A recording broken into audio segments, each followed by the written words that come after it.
Hello, this is Kevork Almasyan of Syrian Analysis. Today I want to talk about the latest developments underground in Syria. First of all, as you can see, this is the map of Syria, where the different conflicting parties have control over different areas. I will start from the northern side or northeastern side, this yellow side, which is controlled by the so-called Syrian Democratic Forces. The Syrian Democratic Forces are mainly the Kurdish militias with the backing of the American and recently the French. This area is completely controlled by the Americans, so this is an area of influence of the Americans, in exception to this small three islands in Kamishli and in Hasake, where the Syrian army and the security forces have very little control on this area. Then we have ISIS still has some pockets with the borders of Syria, and then we have this area also in the desert. ISIS has some control over it, but their numbers are very few, so they don't pose a serious threat on the Syrian army in the surroundings of this area. But the main ISIS strength is near the borders of Iraq, and also, as you can see, this part with the Abu Kamal area, also with the borders of Iraq. The ISIS terrorists are attacking from this area and the Syrian army, and the Kurdish militias in the eastern shores of the Euphrates, they declared a new operation to capture this area. Let's see how things will develop in that area. But also let's remember that the Syrian army tried to advance into the eastern shore of the Euphrates in order to recapture the gas and oil fields, but the Americans pushed back the Syrian forces a few days ago. This area with Tanaf also is controlled by the American proxies, and they are in control of the border crossings with Jordan. But most importantly, what's going on underground with battles and wars, I will talk about, for example, in Damascus, the latest in Damascus. As you can see, this area was controlled by the Islamist militants, and only a couple of weeks ago the Syrian army, which was called Eastern Ghouta, so the Syrian army captured these areas, and now it's completely under the control of the Syrian government. Now the battles are concentrated in the southern suburbs of Damascus. As you can see, these green buses, the Syrian army, with the mediation of the Russians, agreed with the Islamist militants of this area, especially in Beit Saham, in Babilla and Yelda, to go to the North Syria by the buses. They were mainly so-called Free Syrian Army and Al-Nusra Front, but the ISIS, which is in control of Yarmouk camp, and Hajar al-Aswad area. Of course, the Syrian army refuses to, let's say, make a deal with ISIS in this particular area, especially that ISIS has treated the Syrian army officers, the captured Syrian army officers, in a very barbaric way, and especially that few days ago, one of the Syrian army soldiers his head was filled with explosives and been exploded in a propaganda video by ISIS. So this area was completely in the hands of ISIS.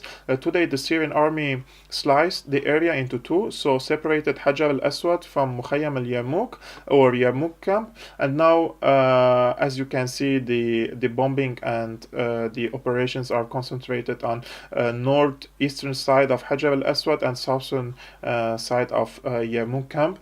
I don't believe there will be a reconciliation or a deal with ISIS, and I think the Syrian army is determined to destroy ISIS in this area and either capture the terrorists alive or kill them. So this was the southern side of Damascus, and this is Douma, where the alleged chemical attack happened. So the entire capital of Syria will be safe and secure very soon. It remains here remains Dara, where maybe 40% of the city in the hands of the Syrian government, and the rest are in the hands of Al-Nusra Front, Free Syrian Army, and even ISIS on the borders of the occupied Golan Heights, where Israel support these terrorist groups in this area against the Syrian army. The next development will be in northern Homs and southern Hama. This is the main highway that connects Homs, Hama with Damascus and Aleppo. The Russians are negotiating, and there is a preliminary deal with the terrorists of this area in order to bust them into the north as well. If this area is liberated in the coming days, the entire, let's say, highway from Damascus to Hama will be liberated, and later this part where the highway of Aleppo and Hama, I believe it will be negotiated with between the Russians and the Turks, because as you can see there are Turkish troops. This is a control troops in this area. But as far as I know, the Syrian army or the Syrian leadership are determined to reopen the entire highway from Aleppo to Damascus. That means that the area of Morek, Khan Sheikhun, Ma'avet Noman, the Idlib city into North Aleppo should be liberated in order to secure a transportation and safe passage for the civilians, but also for trade and other cars to be able to move freely. Also in Idlib, as you can see, Kafaya and Fuha, these two villages were under siege for more than 3 to 4 years by the terrorists, and around 5,000 people will be safely go out by the deal, thanks to the deal that been held in Damascus with Al-Nusra Fund, as I mentioned, in Bet Saham and in Babilla and Yilda. These 3 places were in the deal in exchange to the civilians and the trapped people in Kafaya and Fu'a. Let's see how the developments will continue in the next few days, so that I can do some updates. It seems that the Afrin issue is now postponed. This area is in the hands of the Turkish-backed forces, and Idlib is now also the backyard of Turkey. So we have Turkish proxies here in Azaz, in Afrin, and in Idlib. We have American proxies in northeastern Syria, and also American proxies in Tanaf borders, and Israeli proxies in Daraa, and the red is the Syrian army. However, if we check the map of control only 2 to 3 years ago, we would see that the Syrian army did a lot of advancements comparing to 2013. And in these areas, there will be a strategy to liberate, which is a very huge area in the control, in the hands of the Americans.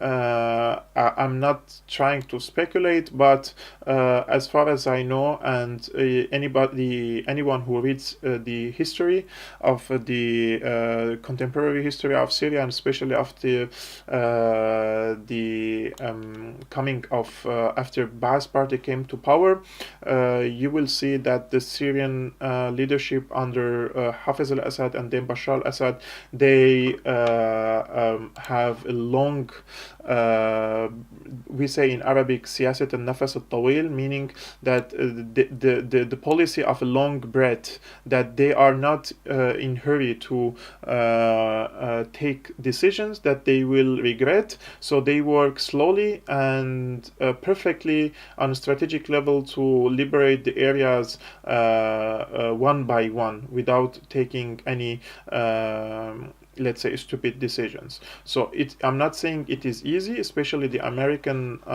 controlled parts, but it is not impossible, especially if the Syrians were able to reach the people of this area and try to create a mayhem for the Americans from inside these areas. And I think the general mood in the United States is not in favor of, let's say, American troops occupying troops in Syria, and people are asking why the American forces are here. And on a long term, also the Americans cannot afford a long-term stay in Syria, especially if an economic crisis hit the world in early 2020, as some economics are speculating. So the Americans, especially under the leadership of Donald Trump, they will withdraw from this area in order to save some money. But organizing a resistance in this area is also one of the options that the Syrian government can rely on in a later stage. It remains the Turkish the territories that is occupied by the Turkish forces and Turkish proxies. This will be also on the negotiation table with the a supervision of the mediation of the Russians.